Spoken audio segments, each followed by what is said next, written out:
Welcome to my channel, The Good Book Tales. Today, we journey into the complete story, the book of Matthew like you've never seen it before. This isn't just a retelling. It's an invitation to step into the world through the eyes of the people who lived it. Because the Gospel of Matthew is more than words on a page. It's a narrative filled with real people facing real challenges, asking real questions, and meeting someone who would change everything. Our story begins with a world under pressure. Rome rules the land with a heavy hand. Taxes are high, voices are silenced, and hope feels like something distant. Families struggle to get by, and many wonder if God still hears them at all. The religious leaders hold power, but even they argue among themselves about what the future should look like. People gather in markets and whisper rumors. Rumors of a prophecy, a promised leader, a Messiah who would bring peace and freedom. But who could that possibly be? And when would he arrive? Meanwhile, in the quiet town of Bethlehem, a child is born. Not in a palace, not in wealth, not even in comfort, but in a humble place where animals rest. His mother, Mary, holds him close while his father, Joseph, stands guard, unsure of what the future holds, but believing that something about this child is extraordinary. His name is Jesus. And while the world does not know him yet, heaven certainly does. Years pass. The child grows into a man who works with his hands, speaks with kindness, and listens more than he talks. But when he begins to speak publicly, everything changes. He doesn't speak like the teachers people are used to. His words feel alive, like they're calling directly to each person, uncovering truths they didn't even know they were searching for. Some are moved. Some are confused, some are threatened, and some begin to follow. Among those who follow him is a man named Matthew, once a tax collector, someone many despised, someone seen as a traitor to his own people. Yet Jesus sees him differently, and Matthew, moved by this unexpected grace, leaves everything behind to walk with him. It is Matthew who watches closely, listens carefully, and records what he sees, not as a distant historian, but as someone whose life has been changed. But with every step Jesus takes, tension rises. Crowds grow, leaders begin to worry, and whispers turn to plans, because not everyone is happy about the hope he brings. And this is where our journey truly begins. Stay with me, because what happens next will challenge beliefs, stir emotions, and ask a question that echoes even now. What happens when light walks straight into the heart of darkness? The story is only just beginning as Jesus began to travel from town to town. News of him spread quickly. Some spoke of his compassion, of how he noticed people others ignored. They said he didn't just talk about love, he showed it in small and quiet ways that somehow felt extraordinary. Others talked about the miracles, stories that seemed too incredible to be real. A blind man who claimed he could suddenly see. A woman who had been sick for years, now walking with strength in her steps. A child once believed lost, now alive again in the arms of their parents. These weren't rumors whispered in the shadows. They were testimonies spoken by people whose lives had been changed in an instant. But with every story of healing and hope, another whisper traveled alongside it. Whispers of doubt, uncertainty, even fear. Some people wondered if they were witnessing something holy, while others questioned if it was something dangerous. The religious leaders, men who had spent their whole lives studying the scriptures, did not know what to make of him. He did not seek their approval. He did not play by their rules, and that made him unpredictable. Matthew, once a man who collected taxes for Rome, watched all of this unfold from a place of deep awareness. He knew better than most what power could do to a person, how it could twist hearts, ruin friendships, and break trust. Before meeting Jesus, Matthew had been a man who lived behind numbers and coins, a man who kept his distance from others because he believed he had no place among them. But Jesus saw him, not the job, not the mistakes, not the judgment of others. He saw Matthew's heart, and that alone changed everything. Walking with Jesus felt like being caught between two worlds. On one side, there was peace, hope, and the promise of something greater than the life they knew. On the other side, there was growing tension, whispers turning sharper, questions turning heavier. Because Jesus didn't just comfort people, he challenged them. He spoke of a kingdom not built on power or wealth, but on humility, mercy, and compassion. A kingdom where the first would be last, and the last would be first. This stirred something deep in people, something that made some cling to him with everything they had, and others want him gone. Crowds followed him closely now. Some came for healing. Some came for answers. Some came just to watch. But no one walked away unaffected. And all the while, something unseen was building in the background, something that would soon force everyone to choose where they truly stood. But as more people gathered around Jesus, not everyone followed him with open hearts. In the crowds were men who observed quietly, watching his every move. They were the Pharisees, respected and feared for their deep knowledge of the law. To the people, they were guardians of tradition. But to Jesus, they were men who had forgotten the heart behind it. They taught rules and rituals, yet often overlooked the suffering right in front of them. And every time Jesus healed someone on a day, or in a way they didn't approve of, their brows tightened, their whispers sharpened. Matthew could see the growing divide. On one side, those who were tired of pain, oppression, and silence. People who longed for something true. On the other side, those who feared losing the power and order they held tightly. Jesus was not simply another teacher. His presence was like a spark in a dry field. One word, one act, could start a flame no one could control. Meanwhile, the Roman officials kept watch from a distance. They didn't understand the details of the religious tension, but they recognized the signs of unrest. Crowds moving, voices rising, hope spreading. Hope can be dangerous when a nation is ruled by force.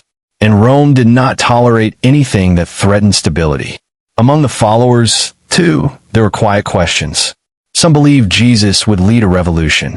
Some believed he would restore Israel with strength and power.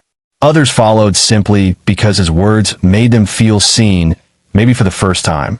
Matthew listened to these conversations at night, around small fires, as tired feet rested from long walks.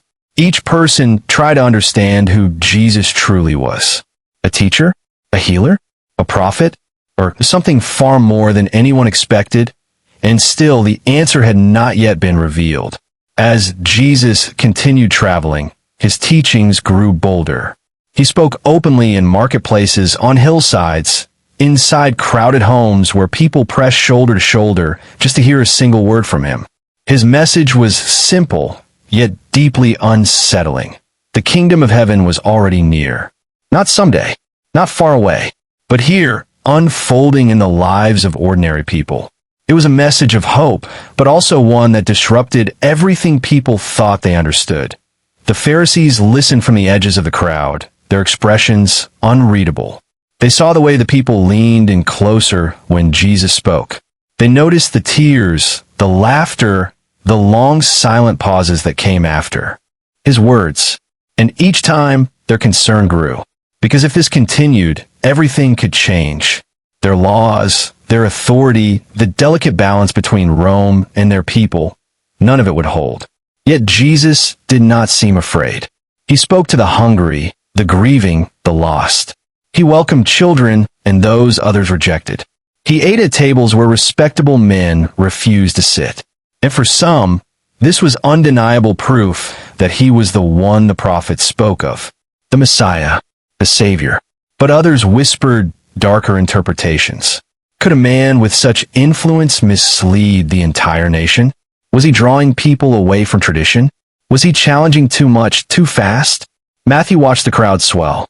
He saw joy mixed with confusion, faith tangled with fear. Every day felt like standing on the edge of something enormous, something that could not be reversed. And still, Jesus kept walking forward toward larger crowds, heavier questions, deeper expectations. Then came the day when Jesus turned his face toward Jerusalem, the city of kings, the center of faith, the heart of conflict. Everyone knew that whatever happened there would change everything. As Jesus and his followers drew nearer to Jerusalem, the atmosphere around them began to shift. The closer they walked, the more the air felt charged with something no one could quite name.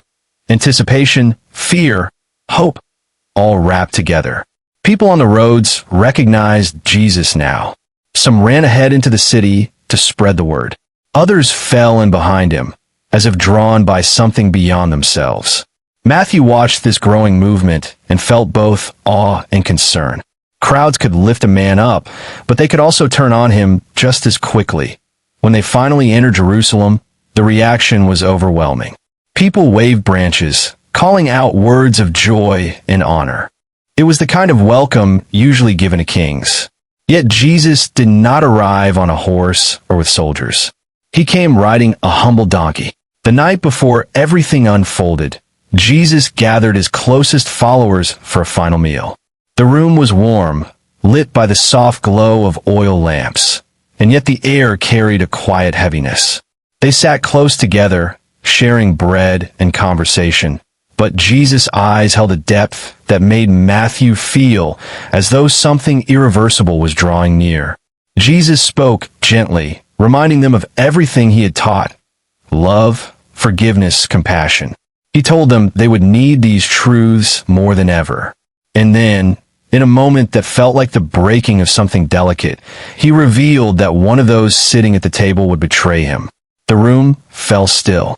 Everyone searched the faces around them, trying to understand how such a thing could be possible. Matthew looked at Judas, and for a moment he saw conflict in his eyes, fear, confusion, and something that felt like sorrow. Yet no one knew what to say. The meal ended quietly, and the night deepened. Later, in a quiet garden outside the city, everything changed. Soldiers arrived, led by Judas. There was no anger in Jesus' voice, only sadness and understanding. He went with them willingly, without resistance. The disciples were scattered, fear gripping them like a cold hand. In the days that followed, Jesus was questioned, judged, and condemned. The crowds that once cheered him now watched in silence. The conflict that had been building finally reached its breaking point. Jesus was taken away, and the world seemed to hold its breath. There was no dramatic battle, no revolt, no sudden rescue. Only loss, only quiet, only grief. But the story did not end there. Days later, whispers spread through Jerusalem again. Whispers not of sorrow, but of something impossible. Some said the tomb was empty. Others said they had seen him alive. Matthew felt his heart race, with hope and disbelief tangled together. He searched, waited, listened. And then, in a moment that would stay with him forever, he saw Jesus again. Not as a memory, not as a dream, but alive, speaking peace instead of fear. The conflict that once seemed to end the story had only transformed it. The twist was not in defeat, but in renewal. A kingdom not built by force, but by hearts changed one by one. And Matthew knew then, this was only the beginning. When Matthew saw Jesus again, it was as if the world had opened up and breathed for the first time. The grief that had weighed him down lifted, replaced by something steady and bright. The others felt it too. They gathered together, hesitant at first, unsure if their hearts could trust what their eyes were seeing. But Jesus spoke to them gently, just as he always had. He reminded them of the journey they had taken, of the people they had met, of the lessons they had learned along the dusty roads and quiet hills, that he told them that everything had happened for a purpose. The love he came to show wasn't meant to stay in one place. It was meant to spread, to reach the lonely, the tired, the lost. The kingdom of heaven wasn't a faraway idea. It was something that began inside each person, something that could be carried into every moment of life. And now, it was their turn to carry it. Matthew remembered the man he once was, a man behind a table of coins, isolated and unseen. But now he understood why Jesus had called him. Not because he was perfect, not because he was strong, but because he understood what it meant to be changed by compassion. The disciples went their separate ways, not out of division, but purpose. Each carried the teachings of Jesus into different towns and lands. They told the stories of healing, forgiveness, and hope, not with grand speeches, but through the way they lived and treated others. The message grew not by force, but by example. And the world slowly began to shift. Matthew eventually wrote down everything he had witnessed, not to gain recognition, but so that people generations later could feel what he felt, so they could understand that love, real love, is powerful enough to soften even the hardest hearts. His words became what we now know as the Book of Matthew, a story not just of events, but of transformation. And here we are, hundreds of years later, still drawn to this story, still asking the same questions, still seeking the same hope, still learning how to love one another with patience and kindness. The journey of Jesus did not end in loss. It continued in every person who chose compassion over judgment, peace over fear, love over pride. And that is the heart of Matthew's story. Not just what happened long ago, but what continues each day in us. Thank you for being here and for walking this path with me.